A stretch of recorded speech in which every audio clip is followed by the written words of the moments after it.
Bismillahirrahmanirrahim. Assalamu alaikum dear students. Myself Zunaira Zubair. I am here to present a lecture of Financial Accounting BCom Part 1. बेटे आज के lecture में हम इंशाल्लाह question number 24 करके देखेंगे। 24 में सेम ऐसी सिचुएशन है जैसे लास्ट लेक्चर्स में हम लोगों ने क्वेश्चन किए हैं। Faisal draws on Umair a bill of exchange for ₹5,000 on 1 January 2017 at 3 months for mutual accommodation. Mutual accommodation के लिए यहाँ पे एक चीज़ तो आपको क्लियर हो गई कि यहाँ पे कोई भी credit purchase and credit sale नहीं है। जस्ट पर्पस एक दूसरे को अकोमोडेट करना है या डिफरेंट पार्टीज़ को यहाँ आपस में एक दूसरे को अकोमोडेट करना है। इसमें फैसल ने बिल ड्रा किया है 3 months के लिए और 5,000 उसकी अमाउंट है। फैसल यहाँ पे ड्रा रहा है और उमैर ड्राई है। तो इसके अकॉर्डिंग हम साथ साथ पहले तो रिक्वायरमेंट देख लेते हैं। Give the journal entries in the books of both the parties. यहाँ पे हमने फैसल एंड उमैर दोनों की बुक्स में एंट्रीज करनी है, यानी दोनों के जर्नल बनाने हैं। Also show Faisal's account in Umair's book, और फैसल का हमने लेजर अकाउंट भी बनाना है। तो हम दोनों का जर्नल बनाते हैं और साथ साथ में एंट्रीज़ करके देखते हैं किस तरीके से होंगी। अब फर्स्ट वन ट्रांजैक्शन में जिसमें कहा गया कि फैसल ने एक बिल ड्रा किया है और नेक्स्ट ये कहा गया उमैर एक्सेप्ट्स द बिल, और उमैर ने बिल को एक्सेप्ट भी किया है। 5,000 का बिल है, 1 जनवरी 2017 को ये ड्रा किया गया 3 months के लिए और एक्सेप्ट भी हुआ। तो इसके लिए फैसल की बुक में जब एंट्रीज़ करेंगे तो फैसल के पॉइंट ऑफ व्यू से, फैसल चूँकि यहाँ पे ड्रा रहा है, फैसल के पॉइंट ऑफ व्यू से ये बिल रिसीवेबल है, तो बिल रिसीवेबल अकाउंट को डेबिट कर देंगे 5,000 से, और जिस पे बिल ड्रा किया गया उमैर उसको क्रेडिट कर देंगे 5,000 से। बिल रिसीवेबल चूँकि आपका एसेट होता है तो बिल रिसीवेबल डेबिट, और उमैर अकाउंट जो आपका ड्राई है उसको आपने क्रेडिट कर दिया। इसी को अगर हम देखें उमैर के पॉइंट ऑफ व्यू से, तो उसके लिए चूँकि ये बिल पेएबल है, बिल पेएबल लाइबिलिटी होती है, बिल पेएबल को क्रेडिट किया गया और फैसल अकाउंट को डेबिट। इसी तरह से नेक्स्ट ट्रांजैक्शन कही and sends it to Faisal. Accept कर उमैर ने जब बिल एक्सेप्ट कर लिया तो उसने वो फैसल को भेज दिया। Who gets it discounted for ₹4800, जिसने इसको डिस्काउंट करवाया, यानी ये एक्सेप्टेंस के बाद बिल जो है फैसल के पास भेजा गया जिसने इसको डिस्काउंट करवाया, और अमाउंट उसको जो मिली वो 4800 है। इट मीन्स के 200 का डिस्काउंट हुआ। 5,000 का बिल था जो बैंक के पास चला गया, उसमें से 4800 अगर आपको मिल रहा है तो बाकी का 200 रुपया डिस्काउंट है। अब इसकी एंट्री देख लेते हैं। चूँकि ये ड्रार ने ही डिस्काउंट करवाया है, उसके ही अकाउंट में एंट्री होगी, उसके जर्नल में एंट्री होगी। तो 1 जनवरी को बैंक अकाउंट को डेबिट कर दिया 4800 से, क्योंकि 4800 रुपीज़ आपको मिल रहे हैं, और जो डिस्काउंट आपको बियर करनी पड़ी वो 200 है। टोटल जो बिल था 5,000 का वो आपके पास से डेबिट था आपके पास पहले, वो अब क्रेडिट हो जाएगा क्योंकि वो अब आपका एसेट नहीं बैंक के पास चला गया है। इसकी उमैर की बुक में तो कोई एंट्री नहीं होगी क्योंकि ये डिस्काउंट फैसल ने करवाया है, उसी की बुक में एंट्री होनी है। नेक्स्ट ट्रांजैक्शन ये कही गई and remits immediately half of the proceed to Umair, और उसका जो हाफ प्रोसीड था या हाफ पोर्शन था वो उमैर को ट्रांसफ़र किया गया, उसके साथ शेयर किया गया। यानी अगर 5,000 का बिल था, डिस्काउंट करवा के 4800 रुपया मिला, तो उसमें से 2400 उमैर के पास और 2400 फैसल के पास। अगर 200 का डिस्काउंट था तो उसमें 100 डिस्काउंट उमैर के हिस्से में आएगी और 100 रुपये का डिस्काउंट जो है वो बियर करना पड़ेगा फैसल को। इस तरीके से इसकी क्या एंट्री होगी हम देख लेते हैं। फैसल की तरफ से चूँकि ये अमाउंट शेयर की गई तो जो बैंक और डिस्काउंट उसके पास डेबिट थे दोनों को क्रेडिट कर दिया हाफ अमाउंट से। 2400 बैंक्स और बैंक अकाउंट को और डिस्काउंट अकाउंट 100 से, इन दोनों को क्रेडिट कर दिया, और उमैर के पास जो टोटल अमाउंट गई वो 2500 है। इसी तरह से यही अमाउंट रिसीव किया है उमैर ने, तो वो बैंक अकाउंट को डेबिट करेगा 2400 से, डिस्काउंट को भी डेबिट करेगा चूँकि एक्सपेंस है ये भी, और ये एक्सपेंस है उसका फैसल अकाउंट को क्रेडिट कर देगा क्योंकि उससे टोटल 2500 रुपीज़ उसने रिसीव कर लिए हैं। इसी तरह से नेक्स्ट ट्रांजैक्शन कही गई on 31 March 2017 Faisal unable to send the remaining amount to Umair. 31 March 2017 को फैसल इस सिचुएशन में नहीं है, इस पोजीशन में नहीं है कि वो रिमेनिंग अमाउंट उमैर को भेज सके, यानी जो 2500 उसे देना था उसको फैसल को वो दे सके। तो एक्सेप्ट सा बिल सॉरी जो फैसल ने उमैर को जो अमाउंट रिमिट करनी थी, यानी जो 25 फर्स्ट बिल जो 5000 का था उसमें से 2500 रुपया तो फैसल के पास ही था और 2500 उमैर के साथ शेयर किया गया था। अब कहा यह जा रहा है कि 31 मार्च 2017 को फैसल इस पोजीशन में नहीं है कि वो 2500 रुपया उमैर को सेंड करे। ज़ाहिर है वो 2500 रुपया उमैर को देगा तो उमैर अपने पास से भी 2500 डाल के 5000 की पेमेंट करेगा ना, तो फैसल इस पोजीशन में नहीं है। इस वजह से उसने एक जो नया बिल है वो एक्सेप्ट किया, accept a bill for ₹3600 for 3 months which is discounted by Umair. यार ये तो अगली बात है। फ़िलहाल ये कि फैसल पहले बिल में ड्रा था, उसने बिल ड्रा किया हुआ था और उमैर ने एक्सेप्ट किया हुआ था। अब मेचोरिटी टाइम पीरियड से पहले फैसल ने अपने हिस्से का 2500 रुपया उमैर को भेजना था और उमैर ने अपने पास से 2500 डाल के 5000 की पेमेंट करनी थी। लेकिन फैसल चूँकि इस पोजीशन में नहीं है तो उसने उमैर से ये कहा कि अब आप मुझ पे एक और बिल ड्रा कर लें, मैं उसको एक्सेप्ट करता हूँ, आप उसको डिस्काउंट करवा लें और अपने पास से कुछ अमाउंट डाल के, मतलब इस तरीके से फर्स्ट बिल की पेमेंट जो है ना वो न्यू बिल की अमाउंट डाल के इस तरीके से कंपनसेट की जा सकती है। उसकी फ़र्दर हम वर्किंग करते हैं तो वो आपको समझ आ जाएगी। फ़िलहाल ये कि एक फैसल ने फिर एक बिल एक्सेप्ट किया जो कि 3600 का है और 3 months के लिए। अब ये जो बिल एक्सेप्ट किया है फैसल ने, फैसल चूँकि यहाँ पे ड्राई है उसके लिए बिल पेएबल है, तो इसकी हम एंट्री देखेंगे। अगर फैसल की बुक में 31 मार्च को तो बिल पेएबल को क्रेडिट कर दिया क्योंकि वो लाइबिलिटी है, और उमैर अकाउंट जिसने उमैर ने आप पे बिल चूँकि ड्रा किया हुआ है, उमैर को आप डेबिट कर देंगे 3600 से। इसी तरह से ये बिल जो उमैर है उसके लिए एज अ एसेट है, बिल रिसीवेबल है, तो उसके पास जो एंट्री होगी 31 मार्च को बिल रिसीवेबल अकाउंट को डेबिट किया जाएगा और फैसल अकाउंट को क्रेडिट किया जाएगा। नेक्स्ट ट्रांजैक्शन आपको कही गई which is discounted by Umair for ₹3500। अब उस बिल को उमैर ने डिस्काउंट करवाया 3500 में। इट मीन्स कि 3600 का अगर बिल था, 3500 रुपया उसको मिल रहा है, तो बाकी का जो 100 रुपया है वो डिस्काउंट है। तो इस तरीके से इसकी एंट्री देख लेते हैं। सबसे पहले तो उमैर की बुक में एंट्री होगी क्योंकि उसने डिस्काउंट करवाया है, वो ड्रार है। तो 31 मार्च को ही आप देखें सेम डेट पे बैंक अकाउंट को डेबिट कर दिया 3500 से क्योंकि अकाउंट में 3500 ही आ रहा है, और जो टोटल बिल था वो आपके पास 3600 का था जो आपने क्रेडिट कर दिया, जो आपके पास से एसेट ख़त्म हो गया, बैंक एसेट बन गया, और जो 3600 में से माइनस कर देंगे आप 3500 तो जो डिफरेंस आ रहा है वो 100 रुपया। इट मीन्स के 100 रुपया डिस्काउंट पे करनी पड़ी आपको बैंक को। अब बेटे इस क्वेश्चन में जो थोड़ा सा स्नैरियो चेंज है वो ये है कि लास्ट लेक्चर्स में लास्ट क्वेश्चन जो हम लोगों ने किए उसमें डिस्काउंट की परसेंटेज यहाँ तो गिवन होती थी या कोई रेशो गिवन होती थी कि इतने % डिस्काउंट शेयर की गई। यहाँ कहा जाता था कि इक्वल अमाउंट शेयर की, डिस्काउंट की भी और जो बाकी अमाउंट आपने रिसीव की हुई है वो भी इक्वल अमाउंट शेयर की।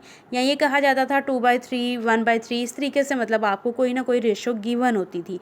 लेकिन यहाँ पे नेक्स्ट अगर आप देखें लिखा हुआ है उमैर सेंड्स ₹900 टू फैसल, कि उमैर ने 900 रुपया भेजा है फैसल को।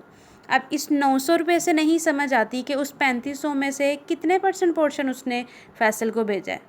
ज़ाहिर है बेटे फर्स्ट बिल जो ड्रा हुआ और एक्सेप्ट हुआ इक्वल अमाउंट शेयर की गई, 5000 का बिल था उसमें से 2500 की शेयरिंग हुई। अब दूसरा बिल जो है वो 3600 का है, उसमें से किस बेस पे शेयरिंग की जा रही है।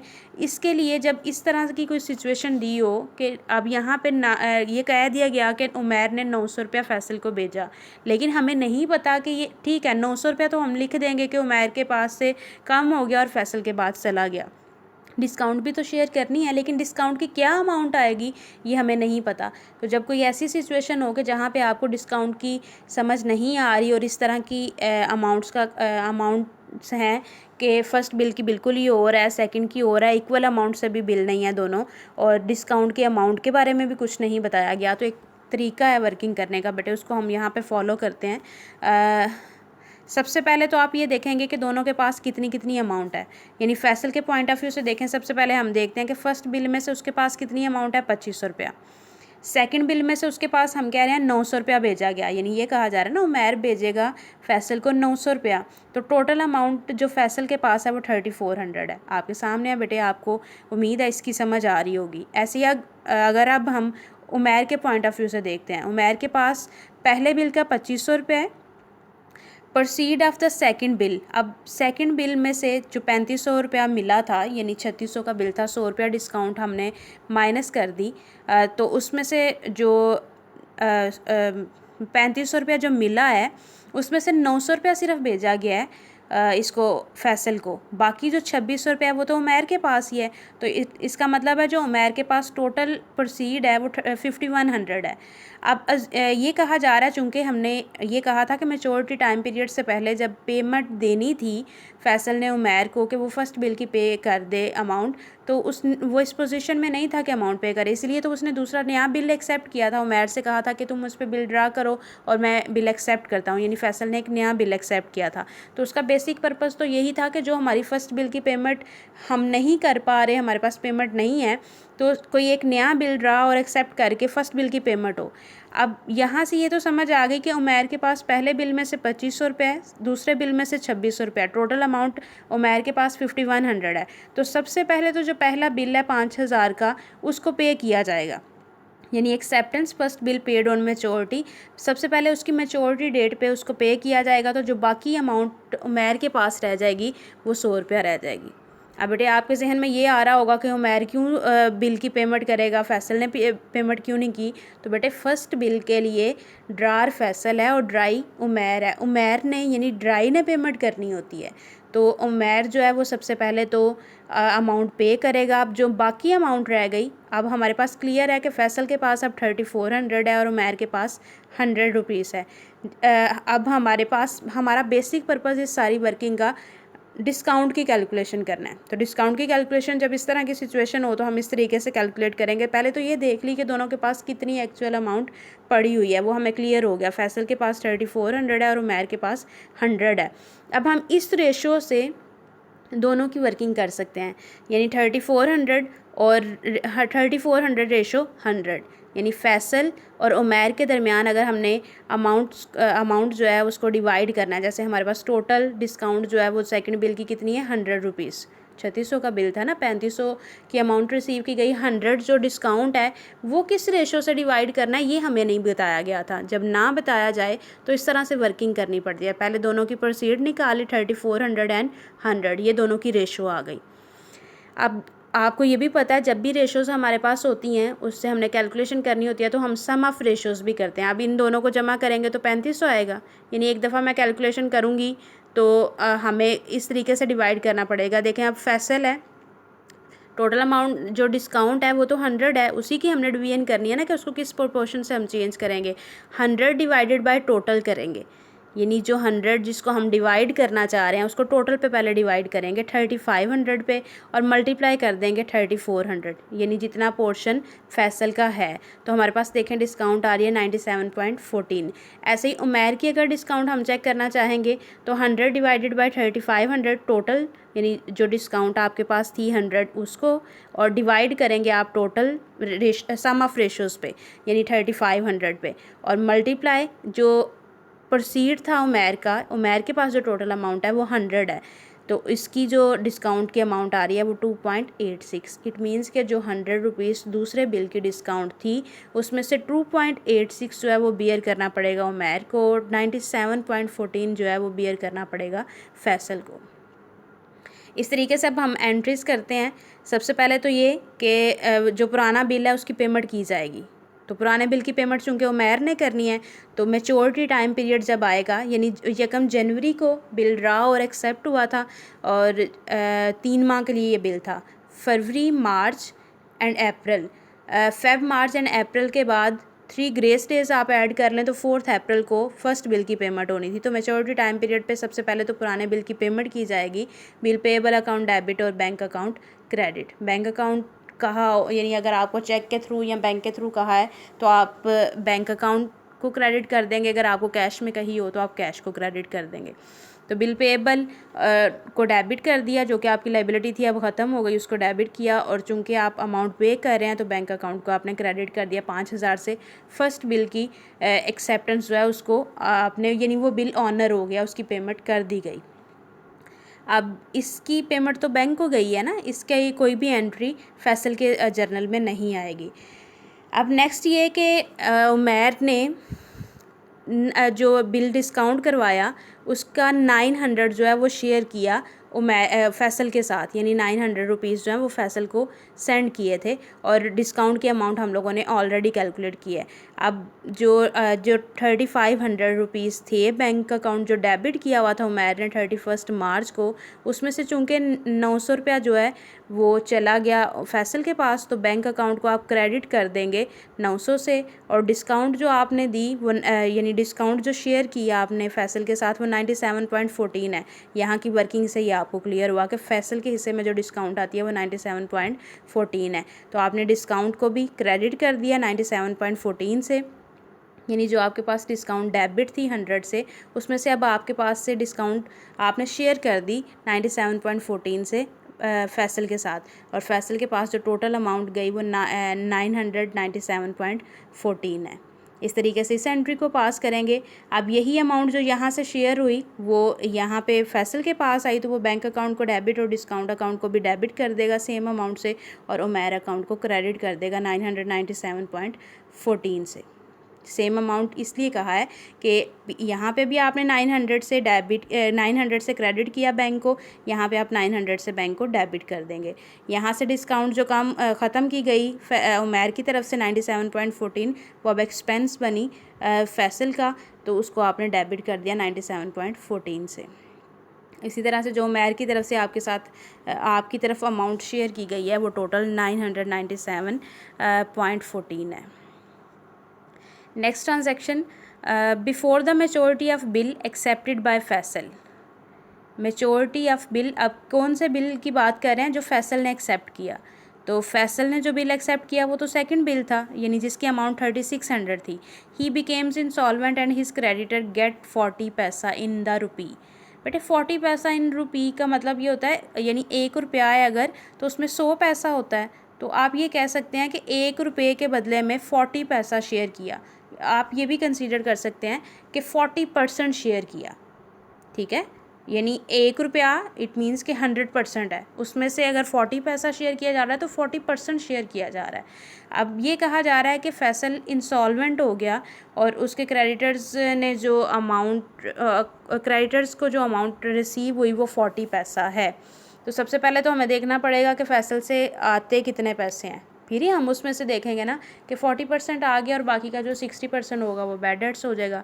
तो उसको देखने के लिए हमने लास्ट लेक्चर में भी डिस्कस किया था कि उसका लेजर अकाउंट बनाना पड़ता है। तो सबसे पहले तो हम लेजर अकाउंट बनाएंगे एक, पहले इसकी कैंसिलेशन की एंट्री करेंगे, यानी जब भी ये पता चल जाए कोर्ट की तरफ से डिक्लेयर हो जाए कि ये पर्सन इंसॉल्वेंट है, तो सबसे पहले बिल डिसऑनर की एंट्री होती है। बिल डिसऑनर की एंट्री देखें, बिल पेएबल को डेबिट कर दिया और उमैर अकाउंट को क्रेडिट कर दिया 3600 से, यानी बिल डिसऑनर हो गया। और ऐसे ही ड्रार की बुक में, यानी उमैर की बुक में, उमैर तो सेकंड बिल के लिए ड्रार है ना, तो उसकी बुक में ड्राई को डेबिट और जिसके पास बिल है यानी बैंक को क्रेडिट कर दिया, ठीक है।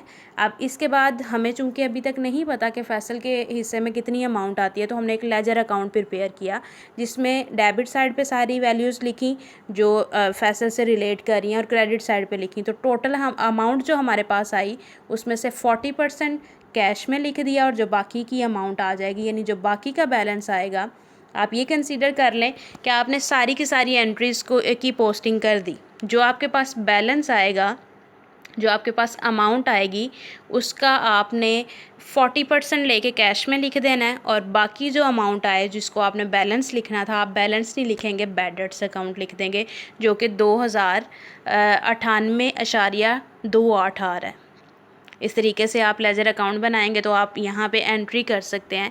उमैर ने चूँकि ये 40% रिसीव किया तो कैश अकाउंट को डेबिट कर देगा 1398.86 से, और टोटल जो अमाउंट फैसल से लेनी थी वो 3497.14। आप ये कह सकते हैं कि जब आप लेजर अकाउंट बनाते हैं ना, तो आपके पास डेबिट एंड क्रेडिट साइड का बैलेंस जो आएगा ना वो 3497.14 रुपये आएगा, ठीक है। अब उस बैलेंस को खुद ही आपने 40% कैश में और बाकी का जो 60% आएगा, जो बाकी का डिफरेंस आएगा वो बैड डेट्स में लिख देना है। तो इसी तरीके से हम लोगों ने कैश को डेबिट कर दिया, फैसल को टोटल अमाउंट जितनी थी उससे क्रेडिट किया और जो डिफरेंस आया उसको हमने बैड डेट्स से डेबिट कर दिया। इसी तरीके से यहाँ से पेमेंट फैसल की तरफ से पेमेंट की गई है तो कैश अकाउंट को हमने क्रेडिट कर दिया और डेफिशिएंसी में डिफरेंस जितना आएगा वो आप लिख देंगे। उमैर को 3497.14 से ही आपने डेबिट करना है, उसमें से कैश को माइनस करके बाकी साइड पे डेफिशिएंसी लिख देंगे। उम्मीद करती हूँ बेटे आपको इस क्वेश्चन की समझ आ गई होगी।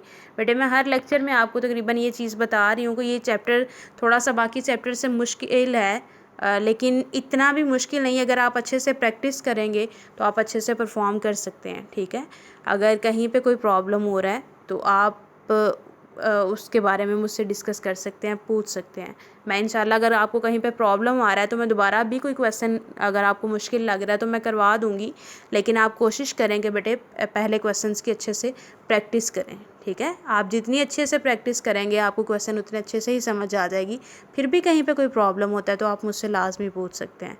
अल्लाह ताला आप सबको अपने हिफ्ज़ व ईमान में रखे और कामयाबियों से नवाजे। बेटे क्वेश्चन नंबर 25 भी बिल्कुल ऐसे ही है, उसको आपने करने की कोशिश करनी है। कहीं पे कोई मसला आएगा तो आप मुझसे पूछ लीजिएगा। अल्लाह हाफ़िज़।